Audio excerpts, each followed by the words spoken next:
মশলাগুলো ধুয়ে নিব এখন।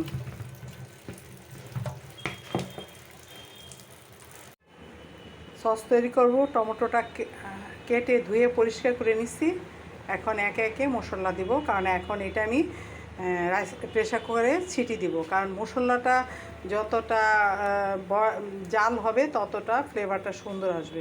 শুধু এখানে মরিচ পাউডার, এখানে অল্প গরম মশলা, তেজপাতা, এটা লবণ না দিলে তো ভালোই লাগে, মজাই হবে না। আর এটা আদা রসুনটা অনেকে দেয় অনেকে দেয় না, আমি দিই, কারণ আদা রসুনটা দিলে ভালো লাগে। এখন এটা সিটি দিব, তারপরে ব্লেন্ডার করব, তারপর সস তৈরি হবে। সব টমেটো সমস্ত মশলা প্রেসার কুকারে সিটি দিয়ে নিচ্ছি। এখন ঠান্ডা করে এটা ব্লেন্ডার করে নিব। একটা ব্লেন্ডার জারে নিয়ে নিচ্ছি।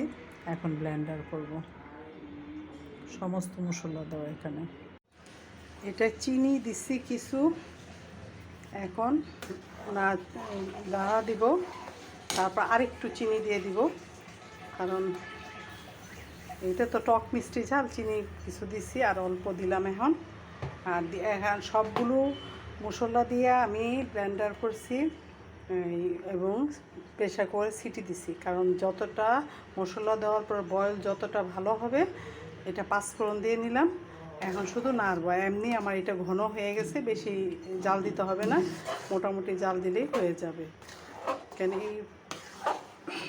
এইটা যতটা জাল হবে ততটা টেস্ট হবে, আর মশলার ফ্লেভারটা তত সুন্দর হবে। এর জন্য প্রেশার কুকারে আমি আগেই সিটি দিয়ে নিছি সব মশলা দিয়ে, ওগুলো আমি দেখাইছি। এখন পাঁচফোড়ন আর চিনিটা দিলাম, স্বাদ বুঝে লবণ দিচ্ছি, বাকিটা দেখব।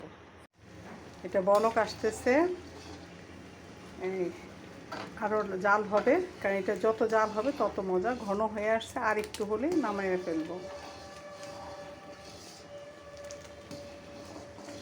এটা অনেক সিটে, তাও আমার তো আজকে কম সিটতেছে, পানি কম দেওয়া হয়েছে, ঘন করে আমি ব্লেন্ডার করছি এর জন্য।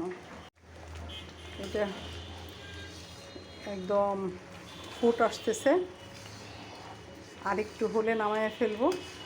এটা যত জাল হবে তত টেস্ট হবে, ফ্লেভারটা সুন্দর আসবে। টমেটো সসটা হয়ে গেছে, এখন নামিয়ে ফেলবো। দেখছেন কালারটা কত সুন্দর আসছে।